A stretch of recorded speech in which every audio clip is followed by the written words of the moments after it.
আন্তরিক সালাম। আসসালামু আলাইকুম রহমতুল্লাহ। হিন্দু ভাই বোনদের প্রতি আমার আদাব, শুভেচ্ছা ও অভিনন্দন। আসলে আপনারা আপনাদের ধর্মীয় কাজ করছেন। আমার ব্যক্তিগতভাবে আমি যেটা পছন্দ করি যে আপনাদের ধর্মীয় কাজ আপনারা আপনাদের মতো করে যাবেন।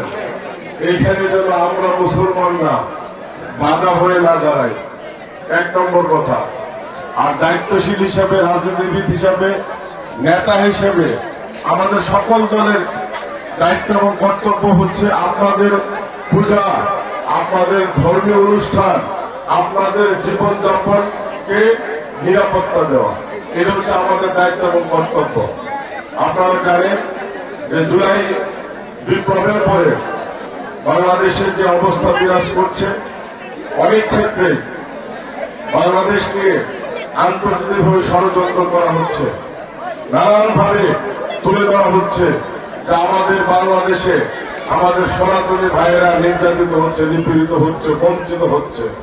সম্মানিত ভাইয়েরা, এই কথাগুলো প্রচার হচ্ছে ঠিকই, কিন্তু আমরা বাস্তবে অন্তত আমাদের দেবীগঞ্জ উপজেলা এটা পাই নাই। জুলাই বিপ্লবের পরে আমরা বিএনপি জামাতের নেতৃবৃন্দ আমরা মোটামুটি 2 মাস খুব বেশি ঘুমাতে পারি নাই। আপনাদের পাশে আমরা দাঁড়িয়েছি, আপনাদের খোঁজ খবর রেখেছি, আপনাদের নিরাপত্তার জন্য পুলিশ বাহিনীর সাথে কাঁধে কাঁধ মিলিয়ে আমরা কাজ করেছি।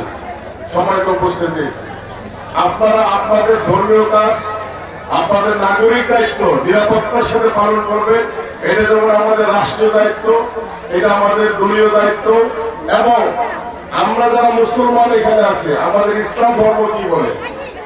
ইসলাম এমন একটি ধর্ম যে ধর্ম অন্য ধর্মের উপর হস্তক্ষেপ করে না, বরং ইসলাম সবসময় সকল ধর্মকে তাদের ধর্মীয় স্বাধীনতা দিয়ে তাদের ধর্ম পালনের সুযোগ করে দেয়।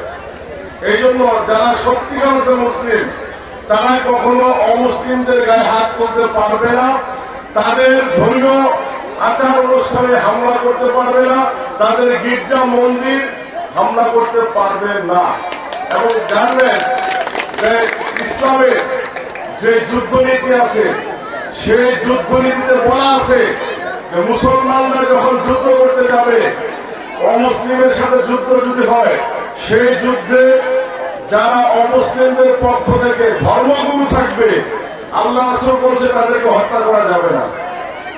মানে ধর্মগুরুদেরকে কিরকম নিরাপত্তা ইসলাম দিয়েছে? ধর্মগুরুদেরকে যুদ্ধের সময় হত্যা করার কোন অনুমতি ইসলাম দেয় নাই। সুতরাং আপনাদের বুঝতে হবে যে সত্যিকারে যারা মুমিন হবে, মুসলিম হবে, তারা আপনাদের সাথে দুশ্মনী করতে পারবে না, আপনাদের ধর্মীয় স্বাধীনতা হস্তক্ষেপ করবে না, আপনাদের ধর্ম পালনের যেই সমস্ত জায়গা আছে সেইগুলোতে তারা হামলা করতে পারবে না।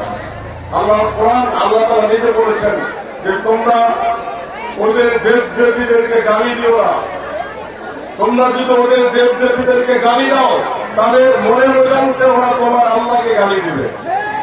আপনি দেখেন কত বড় বিষয় এটা। ইসলাম অনেক বড় বিষয়, অনেক বড় ব্যাপার, কিন্তু দুঃখজনক সত্য অনেক ক্ষেত্রে আপনার তথ্য সন্ত্রাসের কারণে, ভুল ইনফরমেশনের কারণে হোক, আমাদের সনাতনী ভাইদের ভিতরে ইসলাম ভীতি ঢুকাই দেওয়া হয়েছে যে ইসলাম আপনাদের জন্য নিরাপত্তা। আসলে তা কিন্তু নয়, বরং ইসলাম ধর্ম বর্ণ নির্বিশেষে, দল মত নির্বিশেষে সবার কাছে নিরাপদ। যে ব্যক্তি ইসলাম পালন করার পরে অন্যদেরকে নিরাপদ রাখে না, মনে রাখবেন ওর ভিতরে সঠিক ইসলামটা নাই। ঠিক আছে? সঠিক ইসলাম যার কাছে আছে সে কখনো অশান্তি সৃষ্টি করতে পারে না, অন্যের অধিকার হস্তক্ষেপ করতে পারে না। এই জন্য আপনারা আমাদেরকে এখানে দাওয়াত করেছেন, আমাদেরকে এনেছেন। আমি আমাদের বাংলাদেশ শ্রমিক কল্যাণ ফেডারেশন এবং বাংলাদেশ জামাত ইসলামের পক্ষ থেকে আপনাদেরকে অসংখ্য ধন্যবাদ, মোবারকবাদ জানাচ্ছি। আমরা চাই আপনারা আপনাদের ধর্ম স্বাধীনভাবে পালন করবেন। কেউ যদি কোনো হস্তক্ষেপ করতে না পারে, আপনাদেরকে ডিস্টার্ব করতে না পারে, এটা আমরা মনে প্রাণে চাই।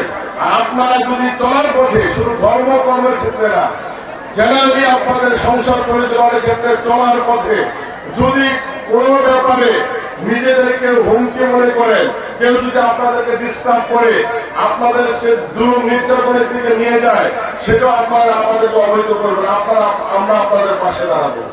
বাংলাদেশের প্রশাসন এখন আপাতত একটা জায়গায় আছে।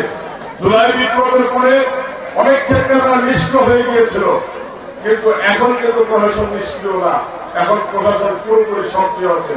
প্রশাসনের সাথে আমরা যারা রাজনৈতিক নেতৃবৃন্দ আছি সবসময় আমরা আলাপ আলোচনা করি। আমাদের ইউরো অফিসে প্রত্যেক মাসে আইন শৃঙ্খলা মিটিং হয়, সেই মিটিংয়ে আপনাদের নিরাপত্তার বিষয়টা তুলে ধরা হয়। এই জন্য আপনারা আস্থার সাথে আপনাদের ধর্মকর্ম পালন করবেন। এই উদাত্ত আহ্বান দেখে আপনারা আমাদেরকে আজকের এই প্রোগ্রামে দাওয়াত করেছেন, এই জন্য আপনাদেরকে ধন্যবাদ জানিয়ে মোবারকবাদ জানিয়ে আমার আলোচনা শেষ করছি। আল্লাহ হাফেজ, সবাইকে ধন্যবাদ।